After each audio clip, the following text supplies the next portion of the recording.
안녕하세요. 평소 사연을 들으며 함께 욕을 하는 것으로 스트레스를 풀고 있는 애청자입니다. 제게는 철딱서니가 없어도 너무 없던 시누이가 하나 있었는데요. 그 시누이의 일이라면 눈먼 장님이 되어버리는 심오한 남편은 덤이었고요. 도대체 얼마나 눈이 멀어버렸으면 자식까지 있는 제가 이혼을 했을까요? 그 기가 막힌 사연 한번 말씀드려 볼게요. 남편과 저는 결혼한 지 7년이 된 부부였어요. 저희 사이엔 핑크를 너무나도 사랑하던 5살 공주님이 있었죠. 친정은 멀리 있어서 육아를 도와주지 못했습니다. 시댁은 친정보단 가깝긴 했지만 그 어떤 도움도 주지 않던 상황이었어요. 그래서 오롯이 혼자 육아를 했고 딸이 울면 안고 달래며 함께 울곤 했어요. 처음 엄마가 되니 너무나도 힘들고 때론 외롭고 또 때로는 참 무섭더라고요. 사랑하는 딸을 키우며 많이 행복했지만 남편도 저도 둘째는 꿈도 꾸지 않았습니다. 그만큼 많이 힘들었거든요.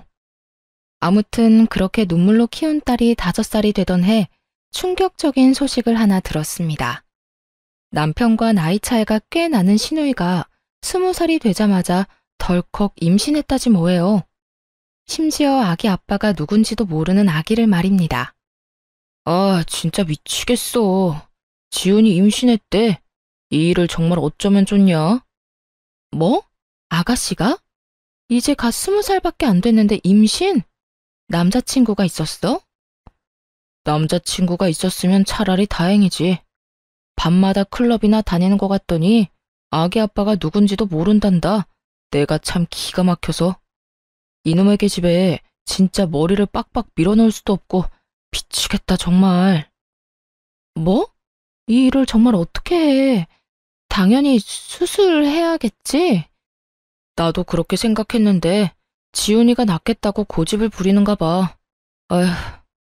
남편의 긴 한숨에 제 걱정도 커질 수밖에 없었습니다. 그 후 온 식구들이 나서 신우를 말려봤지만 소용없었어요. 오히려 결심이 확고하게 선 듯 집까지 나가 소식을 끊어버리더군요.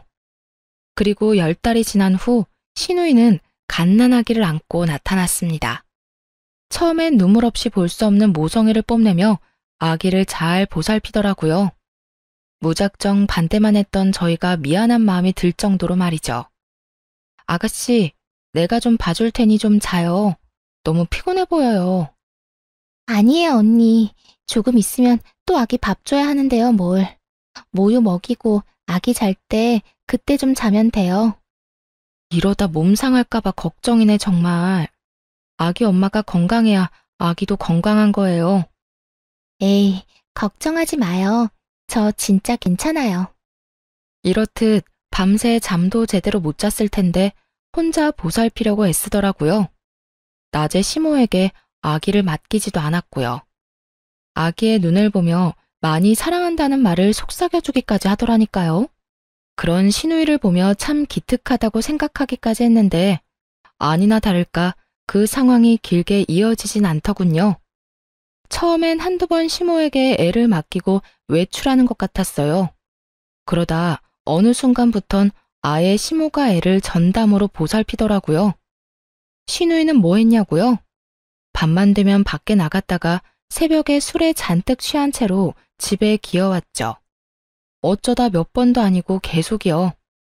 일이 그렇게 되자 너무 힘들었는지 시모가 도움을 요청했어요. 예, 너 회사 마치고 우리 집에 좀 올 수 있니?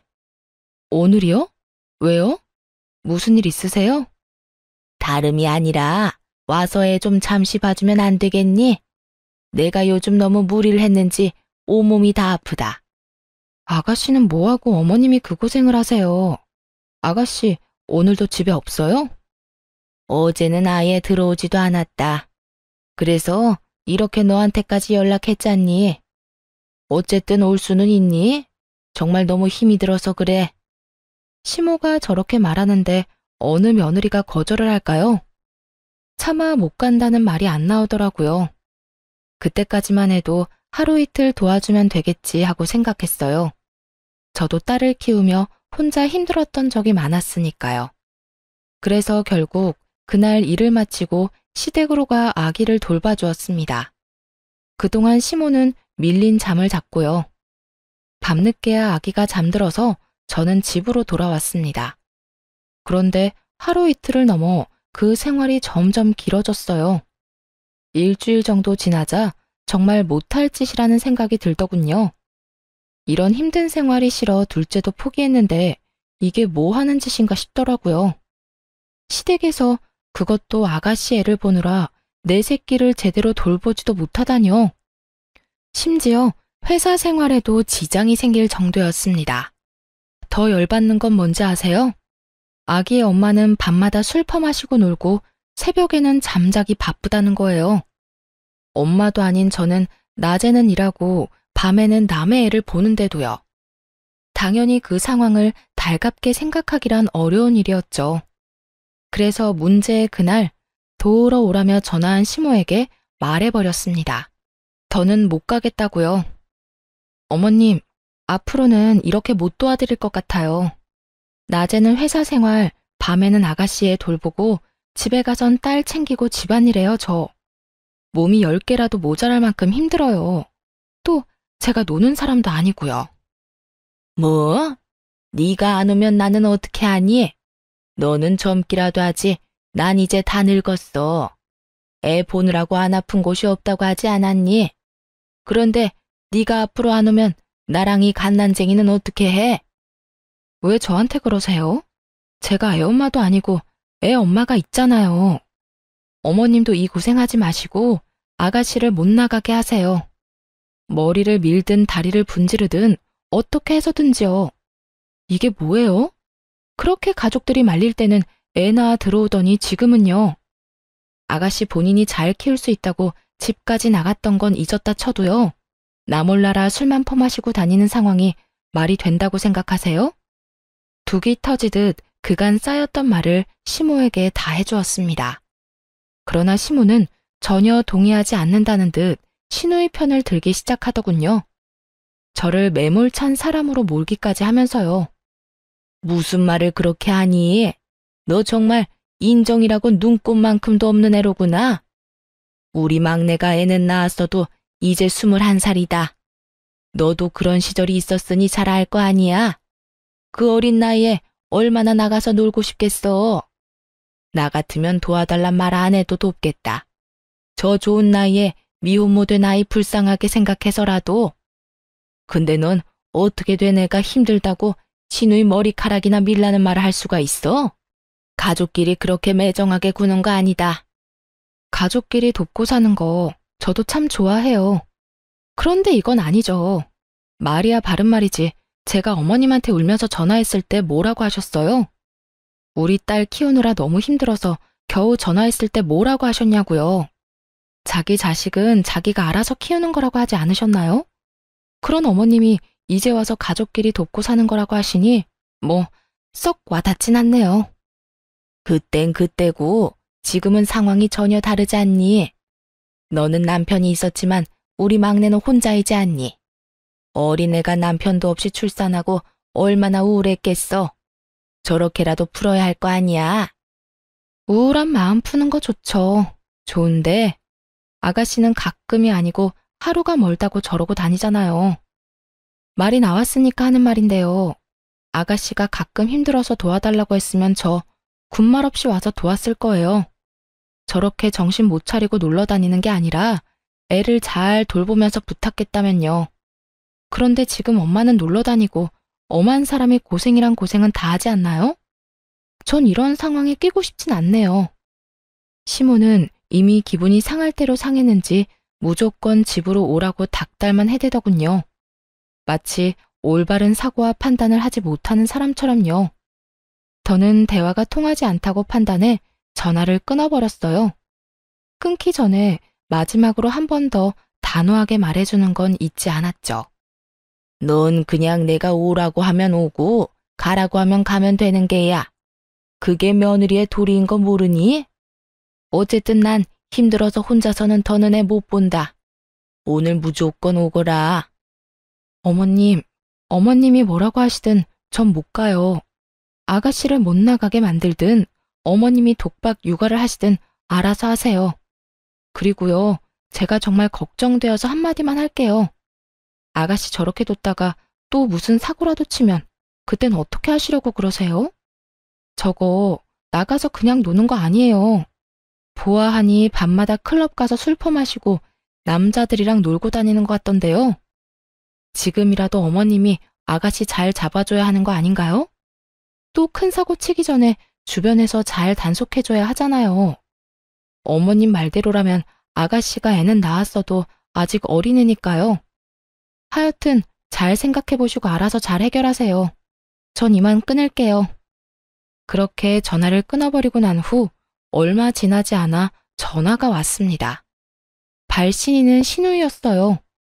신우이는 제가 전화를 받자마자 득달같이 화를 내기 시작하더라고요. 앞뒤 말 다 생략하고 본인 말만 하는 건 모녀가 똑같았어요. 언니, 정말 이럴 거예요? 나 지금 언니 때문에 중요한 파티도 못 가게 생겼다고요. 오늘은 정말 중요한 날이니까 힘이 들든 말든 당장 와서 아기 좀 봐줘요. 정말이지 잘도 짓거려대더군요. 생각이란 게 손톱만큼이라도 있었으면 그런 말 할 수 없었을 텐데요. 얼마나 당당한지 제가 마치 그 아기의 보모라도 된 기분이 들더군요. 아가씨, 나한테 시간 맡겨놨어요? 아니면 나한테 돈 주면서 애 봐달라고 예약이라도 했어요? 이것도 저것도 아닌데 뭐가 이렇게 뻔뻔해요? 잘 들어요, 아가씨. 난 아가씨 애를 봐줄 의무도 그 책임도 없어요. 그러니까 파티에 가고 싶으면 애를 업고 가든지 해요. 그럴 상황이 안 되면 집에서 곱게 애나 보고 있어요. 뭐라고요? 클럽에 어떻게 애를 데리고 가요? 그리고 뭐? 의무? 책임이라고 했어요? 가족끼리 서로 돕고 살아야 하는 건 의무이고 책임 아닌가요? 오빠하고 결혼했으니 언니는 이제 우리 가족이잖아요. 그러니까 당연히 날 도와야죠. 난 분명히 말했어요. 오늘 열리는 파티 너무 가고 싶어서 오랫동안 공들였던 파티예요. 난 무슨 일 있어도 가야 하니까 언니가 여기 와서 우리 애 봐줘요, 당장. 혹시 그거 아시나요? 너무 화가 나면 온몸에 힘이 들어가서 눈알이 튀어나갈 것 같다는 사실을요. 신우이의 말을 듣고 있는데 정말 눈알이 튀어나가는 줄 알았어요. 그래서 지지 않고 신우이에게 고함을 질러버렸습니다. 제발 정신 좀 차리세요. 내 애도 아니고 아가씨 애라고요. 이렇게 무책임하게 굴려고 몰래 숨어서 애 낳아온 거예요? 클럽이나 다니고 남자랑 어울려 놀면서 애 방치하려고요? 그러려고 몰래 숨어서 낳아온 건 아닐 거 아니에요. 그 파티가 그렇게 중요하면 아가씨 엄마한테나 애 맡기고 나가세요. 나한테 이러지 말고. 제발 정신 좀 차려요. 엄마는 힘들어서 못 봐준다고 누워버렸는데 어떻게 애를 맡겨요? 그러다 우리 애 잘못되면 언니가 책임질 거예요? 그 책임을 왜 내가 지나요? 그렇게 걱정되면 나가지 말고 애를 보면 되잖아요. 또 이상한 말로 괜한 사람 화 돋우지 말고 아가씨 애는 아가씨가 돌봐요. 그렇게 신우이의 전화도 끊어버렸습니다. 그 후로 오는 전화는 싹 다 무시해버렸어요. 개념은 쓰레기통에 버린 시모와 신우이가 번갈아가며 연락해댔지만요. 전화를 받아봤자 들을 말은 뻔했고 괜히 입 아프게 더 말하고 싶지도 않았어요. 그리고 괜히 말을 섞어 헛된 희망을 품게 하고 싶지도 않았고요. 그렇게 계속해서 그들을 무시하던 어느 날이었습니다. 퇴근 시간이 지났는데도 남편이 돌아오지 않아 전화를 걸며 기다리고 있었어요. 그날따라 아무리 연락을 해도 전화를 받지 않더라고요. 다른 건 몰라도 전화 하나는 잘 받는 남편인데 걱정이 커지고 있던 때였죠. 늦어도 7시면 집으로 돌아오던 남편이 9시가 넘어서야 집으로 돌아오긴 했는데요. 혼자가 아니더군요.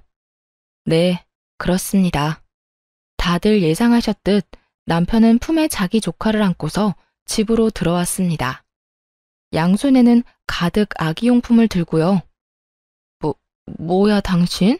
왜 애를 우리 집으로 데리고 와? 그게 엄마한테서 연락이 왔는데 막내가 또 집을 나가버렸다네. 그럼 이 애는 어떡해? 하는 수 없이 내가 데리고 왔지.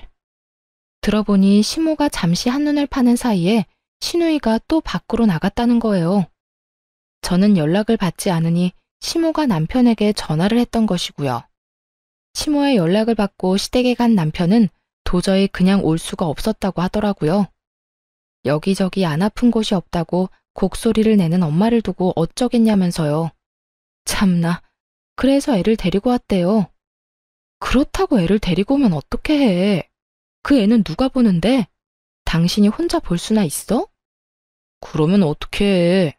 엄마는 계속 여기저기 아프다고 하고 애는 엄마 소리에 맞춰서 우는데. 아니, 내가 보니까 말이야. 우리 엄마 너무 힘들었는지 이 어린애가 우는데 제대로 안아주지도 못하더라고. 남편은 오로지 힘들어하는 시모만 생각하며 그 입장을 대변했습니다. 그 모습을 보고는 폭발해버려 남편에게 속에 맺힌 말을 쏟아내버렸어요. 당신 잊었어? 우리가 둘째는 생각도 안 한 이유. 나 우리 딸이 저 애만 할 때 울면 같이 울었어. 너무 힘들고 무기력해서. 내가 그렇게 힘들 때 당신은 당신대로 회사 일 바쁘다고 안 도와줬잖아. 또 시댁은 이런저런 이유 대면서 애 한 번 봐주신 적도 없었으면서. 그래놓고 나한테 내 새끼도 아니고 아가씨 아기를 돌보란 말이야?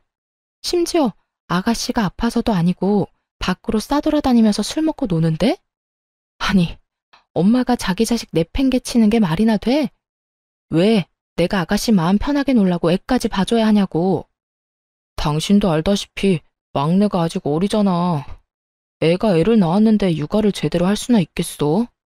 당신 말대로 당신도 그렇게 힘들어했는데 우리 막내는 오죽하겠냐고. 육아는 힘들고 나가서 놀고 싶을 텐데.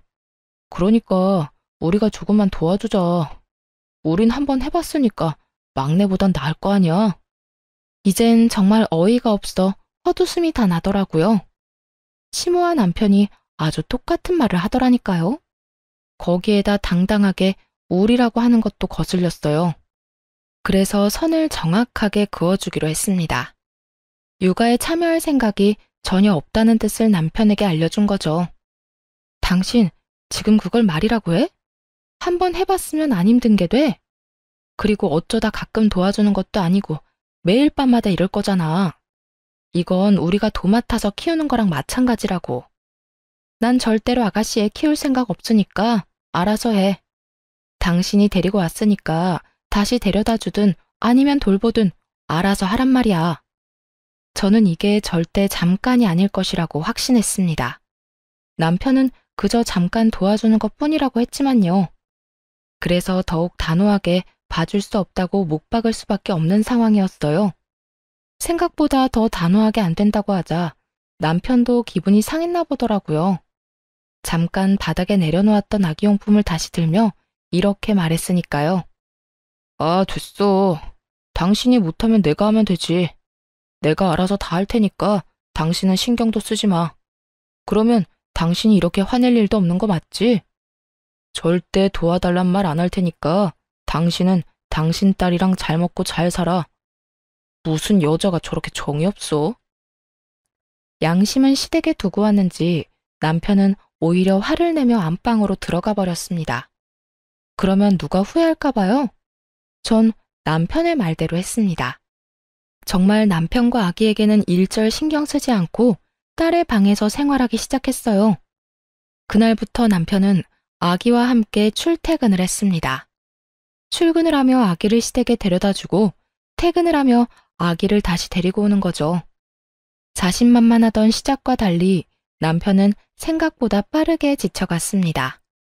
자기 딸을 키울 때도 육아 참여도가 그리 높지 않았는데 오죽할까요? 하루가 다르게 얼굴은 생기를 잃어갔고 성격은 예민해졌습니다. 그렇게 시조카와 원치 않는 동고동락을 하던 어느 날 일이 터지고야 말았습니다. 그날은 주말이었는데 시조카를 포함해 온 가족이 집에 있었어요. 저는 주방에서 설거지를 하고 있었고 딸은 거실에서 그림을 그렸습니다. 남편은 소파에 앉아 아기를 돌보고 있었죠. 잠시 평화로운 그 순간 갑자기 거실에서 유리 깨지는 소리가 나지 뭐예요? 곧 딸이 우는 소리가 들려왔어요. 화들짝 놀라 거실로 나가보니 우는 딸의 발 아래 유리 파편이 가득하더라고요. 딸의 발가락 끝에서는 피가 나고 있었고요. 평소 저희 집은 딸아이 때문에 유리컵을 쓰지 않는 편이었는데요. 밤새 아기를 보고 피곤했는지 남편이 커피 마신 유리컵을 근처에 올려놓은 거예요. 운 나쁘게도 딸이 컵을 건드려 깨지며 발끝을 조금 다친 것이었고요. 많이 다친 것은 아니었지만 자칫하면 큰 사고로 이어질 수 있는 상황이었습니다. 바닥에 떨어진 유리 파편에 발을 더 베일 수도 있으니까요. 그런데 그 상황에 남편은 무얼 하고 있었는지 아시나요? 조카를 소파에 눕히고 똥기저귀나 갈고 있더라고요. 혹시나 다친 곳이 없나 이리저리 살피면서요. 딸, 울지 말고 움직이지도 마. 엄마가 와서 다 처리해 줄 거니까. 아빠는 지금 동생 기저귀 갈아줘야 해. 조금만 기다려. 이게 유리 파편이 떨어진 바닥 한가운데 서서 울고 있는 딸에게 할 말인가요? 그리고 조카 똥기저귀 가는 게 그렇게 중요한가요? 유리 파편을 밟을 위험에 처해 있는 딸보다도 더? 심지어 딸의 발에선 피까지 나고 있었는데 말이죠. 그 광경을 보는데 정말 당장이라도 손을 날려버리고 싶더라고요. 일단 얼른 딸을 안전한 곳으로 데리고 와 치료를 해주었어요. 그 다음엔 더 다친 곳이 없는지 살핀 후 많이 놀란 딸을 진정시켜 재워주었죠. 그런데 잠들기 전 딸이 이런 말을 하더라고요. 엄마, 나 아빠 싫어. 아빠는 나 피나는데 기다리라고만 했어. 우리 딸 속상했어? 많이 아팠어? 응, 속상하고 아팠어. 나 아빠 싫어. 아빠는 아기만 좋아해. 그런 말을 하고 잠든 딸을 보는데 이건 아니라는 생각이 강하게 들었어요. 단지 이 일 때문만은 아니었어요. 밤새 우는 아기 때문에 딸 역시 잠을 자지 못해 예민해졌고요. 또 남편이 조카를 보느라 딸의 어린이집 행사에 참여를 못한 적도 있었거든요. 결국 화가 극에 달해 결단을 내렸고 안방으로 가 결정을 내리라고 했습니다. 직접 남편의 짐을 싸 건네주면서요. 자, 당신이 결정해. 더는 이렇게는 못 살겠으니까 이 짐을 가지고 시댁에 가서 조카를 돌보든지 아니면 계속 우리랑 살든지. 물론 우리랑 살면 조카는 시댁에 데려다 주는 거고. 자, 당신이 결정하라고. 갑자기 왜 이래? 내가 아기 다 돌보면 아무 상관하지 않겠다고 했잖아. 나보고 알아서 하라면서. 당신 말대로 나 혼자 돌보고 당신은 신경도 안 쓰게 했는데 왜 이 난리야? 왜 이 난리? 당신 진짜 제정신 아니구나. 당신 딸은 지금 품에 안긴 그 아기가 아니라 방에서 울다 지쳐 잠든 애야. 당신 자식이 유리 파편 한가운데 서서 울고 있을 때 뭐 했니? 조카 똥기저귀 가는 게 당신 딸 위험한 거보다 중요해? 그거야. 똥기저귀 빨리 안 갈아주면 피부에 좋지 않으니까 그랬지. 그리고 우리 딸이야. 당신이 어련히 잘 챙기니까. 순간 정말 남편이 미쳐버렸나 하는 생각이 들더라고요. 어떻게 애아빠라는 사람이 저걸 말이라고 할 수가 있는지 도무지 이해가 되지 않았습니다. 어련히 잘 챙겨? 너 지금 그걸 말이라고 해? 어떻게 발에서 피나는 딸보다 조카 엉덩이가 더 중요하다고 할 수가 있어? 당신 지금 제정신 아니야. 그리고 그것뿐인 줄 알아? 당신 우리 딸 어린이집 행사에 전혀 참여 안 해. 또 우리 딸이 뭐라고 말을 걸어도 제대로 눈도 안 맞춰주잖아. 우리 애가 얼마나 상처받고 있는지 당신은 모르지? 왜 우리 딸이 당신 조카 때문에 이런 상처를 받아야 해? 당신 동생 마음껏 술 마시러 다니라고 왜 내 딸이 다쳐야 하냔 말이야. 상처는 무슨, 당신 너무 오버하는 거 아니야? 우리 딸 이제 겨우 5살이야. 5살밖에 안 된 어린애가 뭘 안다고 상처를 받아? 조카에 대해선 하나부터 10까지 다 꿰고 있으면서 남편은 정작 자기 딸이 상처받을 수 있는 나이라는 건 전혀 모르더라고요. 저에게 무관심한 건 그렇다 쳐요. 이제는 하다하다 딸에게까지 냉담한 남편을 보는데 도저히 참을 수가 없었습니다. 5살이나 됐으니까 상처를 받지. 5살이니까 이 상황이 더욱 이해가 안 되는 거라고. 아, 됐고 당신이 결정해. 어떻게 할 거야? 난 더는 이렇게 못 산다고 분명히 말했어. 결국 고함을 질러버렸습니다. 남편은 더는 듣고 싶지도 않다는 듯 귀를 틀어막으며 이렇게 말하더라고요. 그래, 알겠어. 내가 그냥 짐 싸들고 나가면 될 거 아니야? 그러니까 당신은 나랑 우리 딸보다 그 애가 더 중요하다 이 말이네? 중요한 게 아니라 애가 불쌍하잖아. 그리고 애만 덜렁 보내면 우리 막내랑 엄마는 또 어떻게 하라고? 애 엄마가 있는데 왜 삼촌이 나서서 이 난리야. 아, 됐어. 나도 당신 필요 없으니까 가려거든 당장 나가. 더는 꼴도 보기 싫으니까 나가라고. 남편은 더 말할 것도 없다는 듯 짐을 챙겨 그대로 나가버렸습니다. 그 순간까지도 딸은 괜찮냐고 걱정도 한마디 안 했어요. 그런 남편의 모습에 오만 정이 떨어지더라고요. 그때 우리 가정에 어떤 미래가 있나 진지하게 생각해봤던 것 같아요. 그려지는 미래에는 안타깝게도 절망뿐이더라고요. 딸의 미래를 생각하면 남편을 잘 구슬려서 살아야 한다 싶다가도 남편을 보면 가정엔 관심도 없는 아빠가 있어봤자 뭐 하나 싶었습니다. 지금도 저딴 식으로 구는데 조카가 커지면 또 어떻겠어요? 더 큰 도움이 필요할 때마다 남편이 어떻게 행동할지는 불보듯 뻔한 일이었죠. 그렇다고 해서 시누이가 정신을 차릴 것 같지는 않았고 시모 역시 중간 역할을 똑바로 해줄 거란 기대는 전혀 없는 상황이었습니다. 그렇게 남편과의 이혼을 진지하게 고민하고 있던 때였어요. 시모가 전화를 하더라고요. 너 집안의 가장을 그런 식으로 내쫓는 거 아니다. 들어보니 네 딸이 그렇게 크게 다친 것도 아니던데. 고작 그런 걸 가지고 이렇게 남편을 쫓아낸다는 게 말이나 되니? 말은 바로 하세요. 제가 쫓아낸 게 아니라 남편 스스로 나간 거고요. 그리고 오늘 일어난 일 하나 가지고 이혼하자고 한 줄 아세요? 남편이 자기 조카만 돌본다고 자식이랑 마누라는 나 몰라라 하면서 살았다고요. 어머님 말대로 한 집안의 가장이라는 사람이요. 가족끼리 돕고 살다 보면 그럴 수도 있는 거지. 넌 하여튼 애 엄마가 어떻게 그렇게까지 매정할 수가 있니? 매정? 지금 매정이라고 했어요? 제가 매정한 거면 이 아가씨는 인간도 아니겠네요. 뭐야? 너 지금 내 딸한테 인간도 아니라고 했니? 그렇잖아요. 이까진 일로 매정하다는 말을 듣는 거면요. 자기 배 아파서 낳은 자식 나 몰라라 하고 밖으로 놔두는 아가씨는요. 그럼 인간도 아닌 거 아닌가요? 아니, 짐승만도 못한 거네요. 짐승들도요, 자기가 낳은 새끼는 지극정성으로 돌봐준다고요. 시모는 할 말이 없었는지 기가 막힌다는 듯 혀를 찼습니다.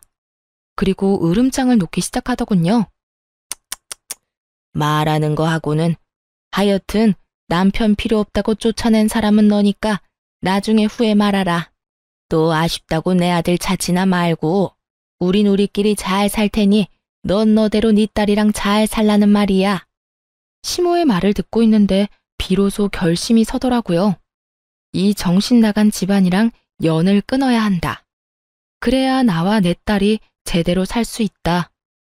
제가 원하는 바네요. 사리분별 못하고 오로지 엄마랑 동생만 챙기는 남편, 저도 필요 없어요. 아들이나 잘 데리고 사세요. 누군 그딴 남편 필요해서 같이 산 줄 아세요? 지금까지 전혀 도움도 되지도 않았고 앞으로도 도움될 일 없을 것 같거든요. 나중에 아들 좀 데리고 가란 전화나 하지 마세요. 그대로 전화를 끊어버리고 하나둘씩 이혼 준비를 하기 시작했습니다. 그런데 딸과 행복하게 지내는 와중 시누이에게 전화가 왔습니다. 당장 병원으로 오라고요.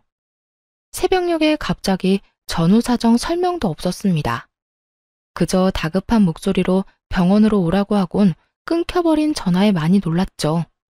결국 가까이 살던 친한 언니에게 딸을 맡기고 병원으로 갔어요. 그리고 도착해서야 시조카가 열이 심하게 나 병원에 왔다는 걸 알게 되었어요. 병원으로 오는 내내 최악의 상황도 상상했던 터라 놀란 가슴을 진정시켰죠. 그런데 시누이가 다가오더니 다짜고짜 손을 올리는 것이 아니겠어요? 화가 많이 난 듯한 시누이가 씩씩거리며 뭐라 했는 줄 아세요? 정말 가관이었어요. 이제 속이 편해요? 내 아들이 저렇게 아프니까 속이 편하냐고. 이게 다 너 때문이야. 네가 잘 돌봐주기만 했어도 저렇게 아플 일은 없었을 거라고. 신우이는 자기 아들이 감기에 걸려 열이 나는 것까지 제 탓으로 돌렸습니다. 그런 신우이에게 제가 받은 그대로 돌려주며 말했어요. 야, 이게 왜 다 내 탓이야? 내가 웬만하면 네 인생이 불쌍해서 참아보려고 했는데 말이야. 보자 하니까 이게 선을 넘네. 네가 덜컥 임신까지 하고 책임지지도 못하면서 애를 낳아서 이렇게 된 거잖아. 게다가 제대로 돌보지도 않았으면서 뭐? 잘못은 하나부터 열까지 자기가 다 해놓고 어디서 책임 전가야? 지금 상황이 어떤 줄이나 알아? 너 하나 때문에 나랑 네 오빠 이혼하게 생겼어. 알고 있냐고. 고함을 지르며 현실을 말해줬지만 신우이는 들리지도 않는 사람 같았어요. 그저 자기의 붉어진 뺨을 어루만지며 왜 때리냐고 소리만 지르더라고요. 지금 나 때렸니? 네가 뭔데 나한테 이딴 짓을 해. 네가 뭔데? 너는 때려도 되고 난 하면 안 돼? 이딴 취급을 받고 싶지 않았으면 네가 똑바로 살았어야지. 행동은 개차반으로 해놓고 대우는 또 기빈 대우를 받고 싶어? 야, 그건 도둑년 심보야. 하긴 밤낮으로 남자랑 논다고 정신이 나갔는데 예의 도리를 알기나 하겠니? 딱 한마디만 더 할게. 네 아들이 저렇게 아픈 건 나 때문이 아니고 너 때문이야. 네가 아들은 나 몰라라 하고 밖으로 나다녀서 그런 거라고. 그러니까 누굴 탓하지 말고 정신 나간 네 탓을 해. 알겠어? 그렇게 신우이와 제가 언성을 높이고 싸우니 남편이 득달같이 다가왔습니다. 혹시나 했지만 역시나 신우이 편을 들고 나서더군요. 그 모습을 보는데 이혼은 정말 탁월한 결정이었다 싶었어요. 당신 지금 내 동생 때렸어? 당신이 뭔데 내 동생한테 손을 대? 미쳤어? 제정신 아니지? 제정신 아닌 사람이 누군데 이 난리야. 그리고 내가 먼저 맞는 건 못 봤니? 한참 어린 신우이가 때리는데 맞고만 있어야 정상인 거야? 내가 진짜 어이가 없어서. 편을 들려거든 상황에 맞게 전후사정 똑바로 알고 해, 이 얼빠진 놈아. 막내가 철이 없어 그런 짓을 했다고 쳐. 그래도 당신까지 똑같이 굴면 안 되지. 말로 했어도 됐잖아. 말로 해서 알아들어야 말로 하지. 그리고 당신 동생은 입이 없어? 말을 못해? 먼저 손 나간 사람은 따로 있는데 왜 엄한 나한테 이 난리야. 하긴 당신이 그 모양이니 지금 그 꼴이겠지. 도대체 얼마나 못 잔 건지 남편의 눈 밑엔 다크서클이 길게 내려와 있었습니다. 또 살은 얼마나 빠진 것인지 차마 눈 뜨고 볼 수 없는 정도더군요. 시모 꼴도 별반 다르지 않았고요. 이 와중에도 단 한 사람은 잘 먹고 자고 놀았는지 살이 포동포동 올라 있었어요. 그게 누구겠어요? 신우이죠. 누가 아기 엄마인지 맨눈으로 봐선 전혀 알 수 없는 상황이었어요. 남편 역시 자신의 몰골이 말이 아니라는 걸 아는지 헛기침만 해댔습니다. 이제는 그런 남편의 꼴을 보는 것조차 싫어지더군요. 됐어. 이 새벽에 부른다고 온 내가 등신인 거지. 다 됐고 이렇게 만난 김에 말할게. 우리 이혼하자. 갑작스러운 이혼 통보에 남편이 눈을 크게 뜨고 절 보더라고요. 그런 남편에게 다시 한번 이혼하자고 했습니다. 그제야 진심이란 걸 안 남편은 손을 잡아 끌며 저를 달래기 시작했어요. 갑자기 이혼은 무슨 이혼이야. 그리고 병원에서 무슨 그런 이야기를 해. 지금 당신 화난 거 알겠는데 그래도 이혼은 아니지. 일단 흥분 좀 가라앉히고 나중에 조용하게 다시 이야기하자. 일단 나와봐. 흥분? 이혼하자는 말이 홧김에 그냥 뱉은 걸로 들려? 당신 날 그렇게도 몰라? 나 지금 그냥 하는 말 아니고 그 어느 때보다 진심이야. 그러니까 이거 놔. 그러지 말고 나가서 조용하게 이야기 좀 하자. 나가서 나랑 이야기하다 보면 생각이 바뀔 거야. 남편은 계속해서 저를 붙잡으며 어떻게 해서든 달래려고 애썼습니다. 그런 남편을 다시 뿌리치며 단호하게 말해주었어요. 이거 놓으라니까. 난 이제 당신한테 들을 말도 할 말도 없어. 더는 얼굴 보고 이야기하는 것도 싫어서 하는 말이니까 똑바로 들어. 당신이랑 이혼할 거야. 당신도 그렇게 알고 이혼 준비나 하고 있어. 그 어느 때보다 단호한 태도에 남편은 그저 저를 멍하니 보기만 했습니다. 붙잡았던 손까지 놓아버리고서는요. 대신 이혼 이야기를 들은 시모가 득달같이 달려와 욕을 해대기 시작했어요. 네가 감히 누구 보고 뭘 하자고? 네가 뭔데 우리 아들한테 그딴 말을 해? 이혼을 해도 내 아들이 하고 싶을 때 하는 거다. 니년한텐 그딴 말을 할 자격이 없다 이거야. 자격? 웃기지도 않네요, 정말. 그리고 아줌마, 말 좀 가려서 하죠. 나 이제 아줌마 며느리도 뭣도 아닐 예정이거든요. 그렇게 막말하다가 정말 큰일 치를 수도 있어요. 더 이상 무서울 것도 없어 한껏 시모를 비웃어주며 저렇게 말했습니다. 그러자 제 말을 듣고 있던 시누이가 다시 저를 향해 손을 뻗더라고요. 처음이야 갑작스럽게 일어난 일이라 당했다 쳐도 두 번은 그럴 수 없죠. 빠르게 시누이 손을 낚아채 있는 힘껏 밀어버리며 이렇게 말해주었습니다. 야, 네 자식은 네가 키워. 밤마다 술 먹고 클럽 다니다가 20대 초반에 미혼모 된 걸로는 모자랐니? 너 계속 그러고 다니면 너 혼자 망하는 게 아니야. 네 식구들까지 다 같이 망하는 거야. 알겠어? 너 하나 때문에 지금 네 오빠 이혼당하는 거 이게 끝일 거라 생각하지. 이게 시작이야. 앞으로도 네가 정신 못 차리고 그 모양 그 꼴로 살면 이제 네 집안 망하는 거 시간 문제라고. 그간의 정을 생각해서 하는 말이니까 잘 새겨들어. 이렇게 말하니 바닥에 고꾸라져 있던 시누이가 눈을 뒤집고 고함을 질렀습니다. 너 지금 말 다 했어? 나 미혼모라고 무시하는 거야? 내가 사는 꼴이 뭐가 어떻다고 네가 감히 나한테 그딴 말을 해. 내가 뭐 얼마나 잘못했다고. 애 있는 엄만 놀지도 못해? 애 있는 엄마도 사람이야. 누가 애 있는 엄마는 사람도 아니라고 했니? 애 있는 엄마가 노는 게 문제는 아니지. 근데 너처럼 애를 다른 사람 손에 맡기고 술 퍼마시고 다니는 건 문제지. 몇 번을 말했는데 아직도 그걸 모르면 어쩌자는 거야? 난 분명 말했어. 지금이라도 정신 차리고 똑바로 살아. 네 인생뿐만 아니라 네 가족들 인생까지 망치기 싫으면. 결국 시누이는 대성통곡을 하기 시작했습니다. 그러자 남편과 시모가 나서서 저에게 따지더군요. 당신은 무슨 말을 그렇게 해? 우리 막내 인생이 망가지기라도 했으면 좋겠어? 그러게 말이다. 너 아주 내 딸 인생 망치라고 고사라도 지내겠구나. 이혼을 하려거든 곱게 해. 괜한 악담이나 퍼붓지 말고. 내 말이 그저 악담이라고 생각하는 거야? 진짜 아니라다. 다시 한번 말하는데 동생 관리, 딸 관리나 똑바로 하세요. 다들 그때 가서 후회하지 말고 제발. 이렇게 말하고 남편과 시모가 뭐라고 하든 말든 뒤돌아 집으로 왔습니다. 그 후 이혼은 착착 진행되었어요. 남편, 시모, 시누이 세 사람 모두에게 위자료를 청구했어요. 다행히 재산 분할까지 유리하게 받고 이혼할 수 있었습니다.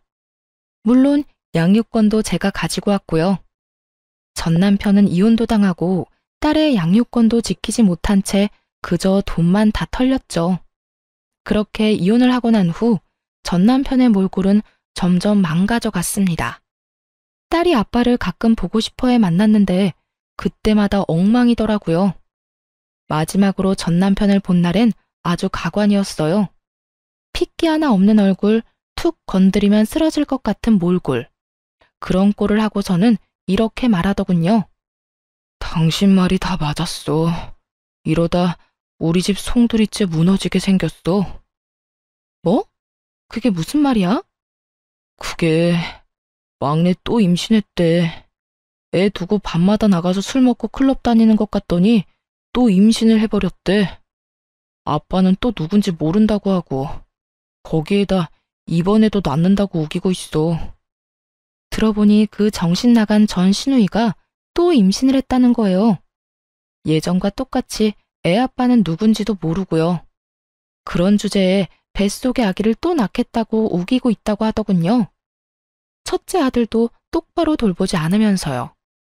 그 말을 듣는데 놀랍지도 않더라고요. 밤마다 나가서 노는 시누이를 말리지도 않고 온 식구가 도와주잖아요. 당연히 그런 일이 또 일어나고도 남을 상황 아니었나요? 그러게, 내가 진작 당신 동생 단속 똑바로 하라고 했지? 그때 당신이 나한테 뭐라고 했어? 악담하지 말라고? 지금 이런데도 그저 악담이었다고 생각해? 당신 말이 다 맞았어. 당장 첫째도 제대로 안 보는 애가 둘째를 낳겠다고 우겨대는데 나 내 동생이지만 이제는 무섭기까지 해. 아, 진짜 어떻게 해야 할지 모르겠어. 그때 당신 말을 들었으면 이렇게까지 되지 않았을 텐데. 하소연하며 우는 남편을 보는데 안타깝기는커녕 한심하기 그지없더라고요. 그렇게 싸고 돌 때는 언제고 이제 와서 저렇게 울고불고 후회하다니요. 소 잃고 외양간 고친다고 한들 달라질 건 하나 없으니까요. 그렇게 한참 눈물을 짜내던 남편이 급하게 제 눈치를 살폈습니다. 뭔가 수상하다 싶었는데 이상한 헛소리를 짓거리기 시작하더군요. 당신 말대로 나 이제 그냥 내 인생만 생각하면서 살려고. 막내 일에는 상관도 안 할 거야. 그래서 하는 말인데 우리 다시 재결합하면 안 될까? 우리 딸 언제까지 아빠 없이 지내게 할 수는 없잖아. 뭐? 너 지금 재결합이라고 했니?